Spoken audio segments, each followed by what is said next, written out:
Salut Jérôme. Salut Davian. Voilà, aujourd'hui on va vous parler d'une nouvelle vidéo qui va parler de Pix.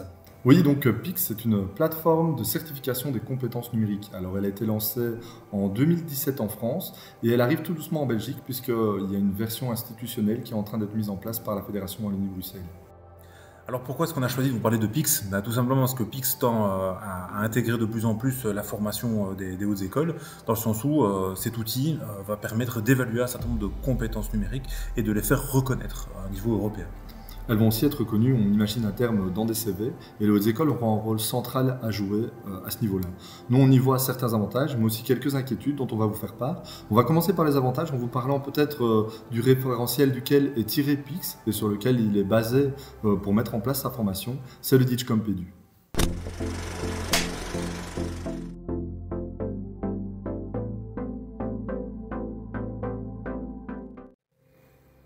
DigComp est un outil qui a été créé par l'Europe, dans le Centre commun de recherche de l'Union européenne, qui compte pas moins de 22 compétences qui vont être réparties en 6 domaines de compétences. Alors ces 6 domaines, je ne les connais pas par cœur, mais je vais vous les lire. Donc il y a l'engagement professionnel, les ressources numériques, l'enseignement et l'apprentissage, l'évaluation, l'autonomisation des apprenants et la facilitation des compétences numériques des apprenants. Alors ce qui est important, c'est de retenir les objectifs du DigComp, c'est-à-dire établir un cadre de référence de compétences européennes pour tous les pays membres et surtout au niveau des compétences numériques et aussi définir des compétences minimales pour les apprenants et les enseignants au niveau des compétences numériques aussi évidemment.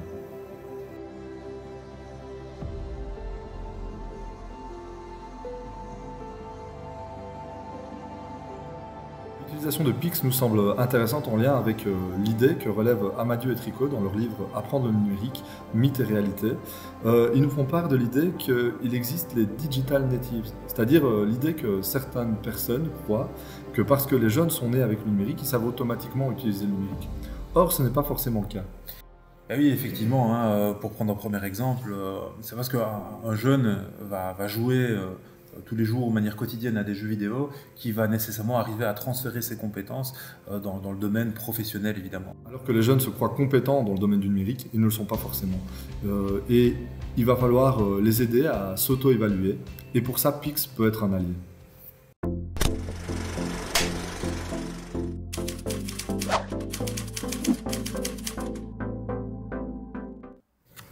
Alors voilà, vous allez pouvoir visualiser un peu ce qui se passe quand un étudiant se connecte pour la première fois à Pix. Alors ici, il doit introduire le code que l'enseignant lui aura donné.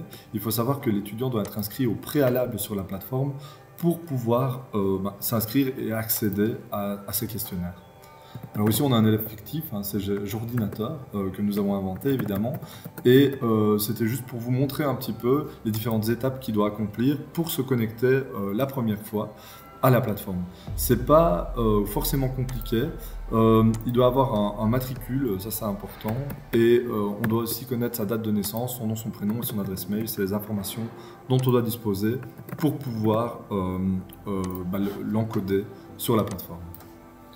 Alors une fois que l'étudiant va se connecter à cette application, à ce site internet, il va pouvoir répondre à un certain nombre de questions. Alors c'est peut-être le point fort finalement de l'application, c'est que les questions sont assez illustratives et assez simples de compréhension et vous permettent finalement de vérifier vos compétences mais en les testant en situation réelle. Donc c'est pas des questions que théoriques, on vous demande de générer un certain nombre d'actions ou de trouver des informations et vous dévoyer par vous-même quelque part. Et je crois que c'est vraiment le principal avantage de l'outil, c'est qu'il permet de tester les compétences en situation réelle. On a un bel exemple ici, vous voyez que on doit aller chercher qui a écrit un texte par exemple, et pour ça on va devoir faire une recherche sur Google, et donc évidemment on ne reste pas bloqué sur la plateforme, on doit sortir de la plateforme pour aller chercher soi-même des informations sur internet, donc il est important d'avoir une connexion internet évidemment quand on utilise Pix. Un autre élément qui est important peut-être de vous expliquer, comme vous allez le voir à l'écran, c'est que lorsque l'utilisateur va passer son évaluation, au fur et à mesure, vous allez voir une barre d'avancement qui permet de montrer à la quantième question où vous vous trouvez au moment où vous y répondez. Et lorsque vous avez répondu à l'ensemble des questions, vous allez avoir une autre barre d'avancement, cette fois-ci plus globale, qui va vous montrer finalement le pourcentage de questions qui a déjà été répondu.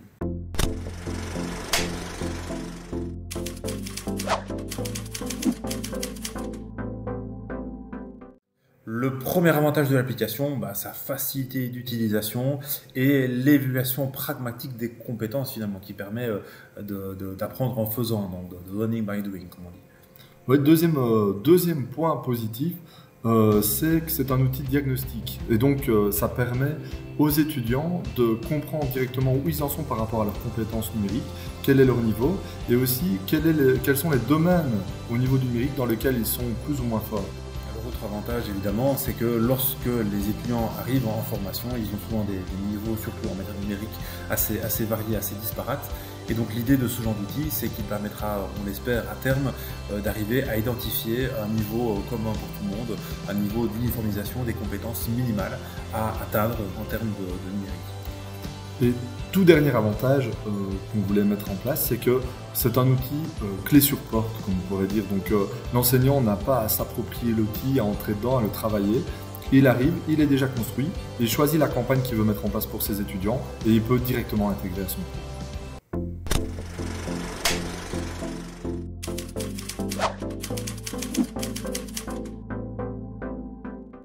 Passons maintenant aux inconvénients. Alors, on va quand même être très prudent. Il s'agit évidemment d'un avis, d'une opinion, dans certaines choses qui ne sont pas encore actées, notamment au niveau du premier danger plausible pour nous, c'est le potentiel certificatif. Il y a ce problème, évidemment, lorsque vous construisez un cours, quelque part, vous définissez vous-même vos critères d'évaluation qui tiennent compte des objectifs que vous allez poursuivre, des méthodes que vous allez utiliser.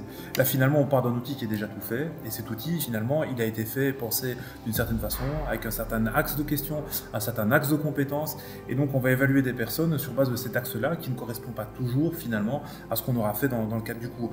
Donc, c'est comme une grosse limitation parce qu'on pourrait craindre quelque part que ce soit finalement ce référentiel et cet outil qui guide l'objectif de formation plutôt que l'inverse. Un autre inconvénient de Pix, c'est un inconvénient en termes d'éducation aux médias.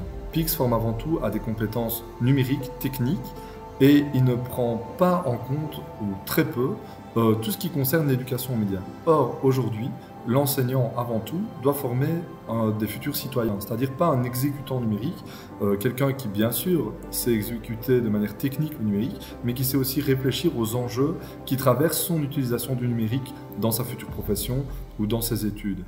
Et en guise de conclusion, nous vous diffusons donc cette citation d'Anne Alembert qui met bien en évidence qu'être compétent numériquement ne se limite pas à poser un acte technique. Merci beaucoup à vous pour votre attention et à bientôt. Merci beaucoup, au revoir.